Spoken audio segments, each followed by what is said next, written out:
Gir Somnath police છે તેની મિલીભગત અને ઉનાના ભાજપના ધારાસભ્યના કારણે આજ ઉનામાં દારૂ ડ્રગ્સ સહિતના અનેક ગેરકાયદે ધંધા ધમધમી રહ્યા છે। આવા આરોપ લગાવ્યા છે કોંગ્રેસના પૂર્વ ધારાસભ્ય પૂજા વંશ, જે ગીર સોમનાથ કોંગ્રેસ જિલ્લા પ્રમુખ પણ છે। તેમણે શું સવાલો ઉપસ્થિત કર્યા છે તે મુદ્દે વાત કરવી છે। વૈષ્ણવજન તો તેને કહીએ જે પીડ પરાઈ જાનાને રે। નમસ્કાર, આપ જોઈ રહ્યા છો નવજીવન ન્યૂઝ અને હું છું આપણી સાથે તોફિક ગાંચી। તાજેતરમાં ગુજરાત કોંગ્રેસ દ્વારા આ રાજ્યમાં દારૂ ડ્રગ્સ છે તે મુદ્દે આક્રમકતા ભર્યું વલણ અપનાવેલું છે અને ઠેર ઠેર દારૂ ડ્રગ્સ અને અન્ય ગેરકાયદે ધંધા ચાલી રહ્યા છે તેની માંગણી પણ વોટ્સઅપ નંબર દ્વારા આ પાર્ટી કરી રહી છે। અને ગીર સોમનાથના ઉનાનામાં પણ આજે કોંગ્રેસ છે તેણે આકરો વિરોધ દર્શાવ્યો હતો અને આજ ગીર સોમનાથના જિલ્લા પ્રમુખ પૂજા વંશ, જે પોતે પૂર્વ ધારાસભ્ય છે, તેમણે અને કોંગ્રેસના કાર્યકરો હોદ્દેદારોએ આજે એક દિવસનો પ્રતિક ઉપવાસ કર્યો છે અને તેનું કારણ છે આ ઉના શહેર, આ તાલુકો તેને ડ્રગ્સ, દારૂ અને અન્ય બદીઓથી મુક્ત કરાવવાનો। અને તેમણે આજ ઉનાના જે ભારતીય જનતા પાર્ટીના ધારાસભ્ય છે તેમના પર પણ આરોપ લગાવ્યો છે। ગીર સોમનાથની પોલીસ અને ઉનાની સ્થાનિક પોલીસે તેના પર પણ તેમણે આરોપ લગાવ્યો છે। સરકારને અને ગીર સોમનાથ જિલ્લાની પોલીસને જગાડવા માટે કોંગ્રેસ પરિવાર દ્વારા આ પ્રતિષ્ઠ ઉપવાસ કરવાનો નિર્ણય કરેલો। એ નિર્ણય કરવા પાછળનો આશય એ છે કે સમગ્ર ગુજરાતની અંદર જે પ્રકારે દારૂ, ડ્રગ્સ બેફામ અત્યારે વેચાઈ રહ્યું છે અને તેના કારણે ગુજરાતનું યુવા ધન બરબાદ થઈ રહ્યું છે। ગુજરાતની નાની ઉંમરની બહેનો વિધવા થઈ રહી છે। બેનો વિધવાને કારણે કોઈ માં છે પોતાના દીકરાને ગુમાવે છે, કોઈ બેન છે એના ભાઈને ગુમાવે છે, કોઈ પત્ની જે છે એના પતિને ગુમાવે છે અને નાના નાના બાળકો જે છે એ છત્રછાયા વિનાના થઈ જાય। આ પ્રકારની પરિસ્થિતિ ગીર સોમનાથ જિલ્લા પોલીસની ભાગીદારીથી સમગ્ર ગીર સોમનાથ જિલ્લાના તમામ તાલુકાની અંદર બેફામ આ પ્રવૃત્તિ ચાલે છે। એના જીવતા જાગતા પુરાવાઓ જુનાગઢ જેલમાંથી એક બુટલેગર દ્વારા ઉનાના ધારાસભ્યને કાગળ લખવામાં આવે છે, લેટર લખવામાં આવે છે, એમાં ઉનાના ધારાસભ્ય ભાગીદાર છે।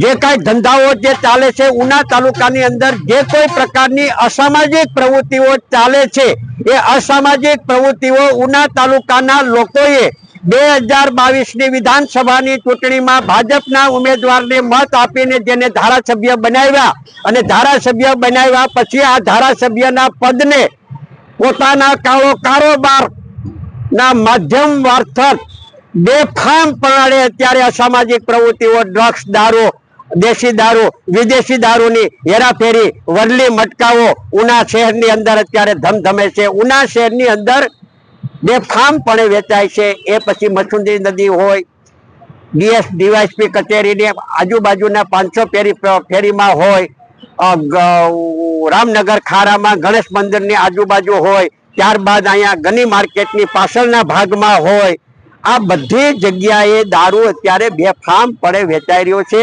એટલું જ નહીં પણ હોમ ડિલિવરી પણ થાય છે, ડ્રગ્સની હોમ ડિલિવરી થાય છે, દારૂની હોમ ડિલિવરી થાય છે। ત્યારે ગીર સોમનાથ જિલ્લાની પોલીસ જાગે અને હપ્તા કમાવા માટે અને પૈસા ખીચા ભરવા માટે થઈને આ બેફામપણે જે ધંધા કરવા માટેની જે છૂટ આપી છે એના ઉપર બ્રેક લાગે અને દારૂબંધીની કડક અમલ ગુજરાતની અંદર થાય, ગીર સોમનાથ જિલ્લામાં થાય।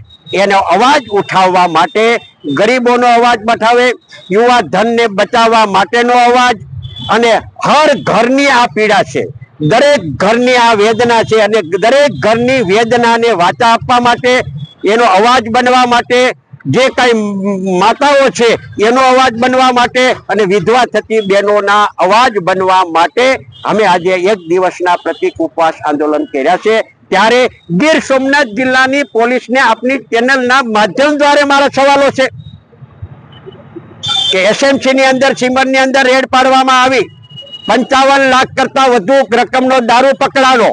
દારૂ કોણ લઈને આવતા થાય એનો એફઆઈઆર માં નામ લખ્યા, એની સામે કાયદેસરની કાર્યવાહી કરી, ધરપકડ કરી પણ આજે 2 મહિના કરતા વધુ સમય થઈ ગયો હોવા છતાં એ દારૂ કોણે મગાવ્યો છે ઉનામાંથી એ હજુ સુધી ગીર સોમનાથ જિલ્લાની પોલીસ ગોતી શકી નથી. શા માટે નથી ગોતી શકી? ક્યાં કારણો છે? શા માટે તમે તપાસ નથી કરતા ઊંડાણપૂર્વકની? જે લોકોએ આ લેટર લખ્યો છે, ભાગીદારી, ધારાસભ્યની ભાગીદારી ત્યાં ધંધો ચાલે છે, શા માટે આજ દિવસ સુધી આ હજી તપાસ કરવામાં નથી આવતી?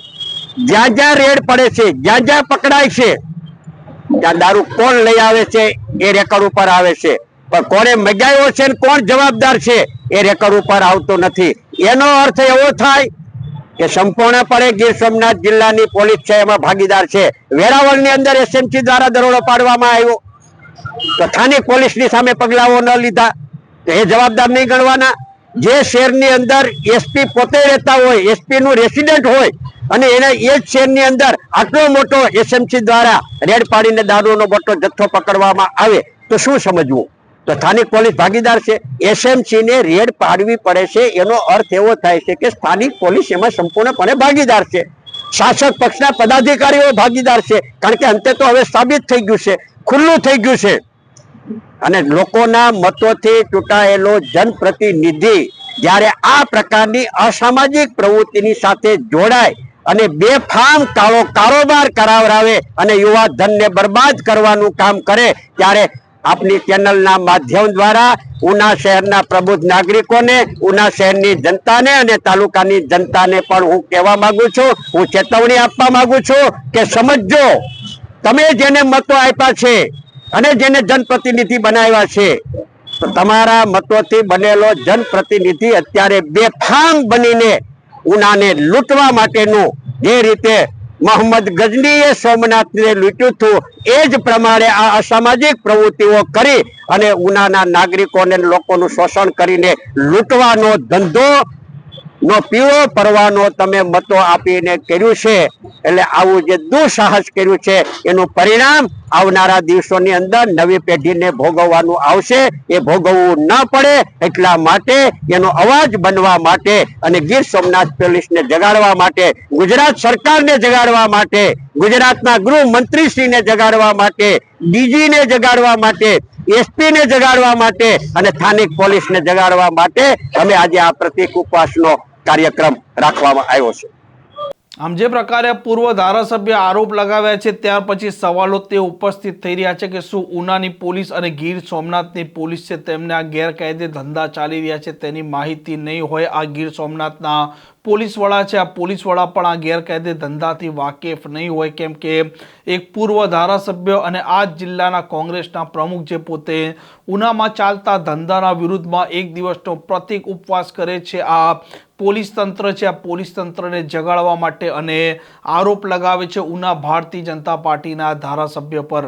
આ પ્રકારના સમાચાર, પ્રકારના અહેવાલ માટે નવજીવન ન્યૂઝની આ ચેનલ સાથે જોડાયેલા રહો. નમસ્કાર.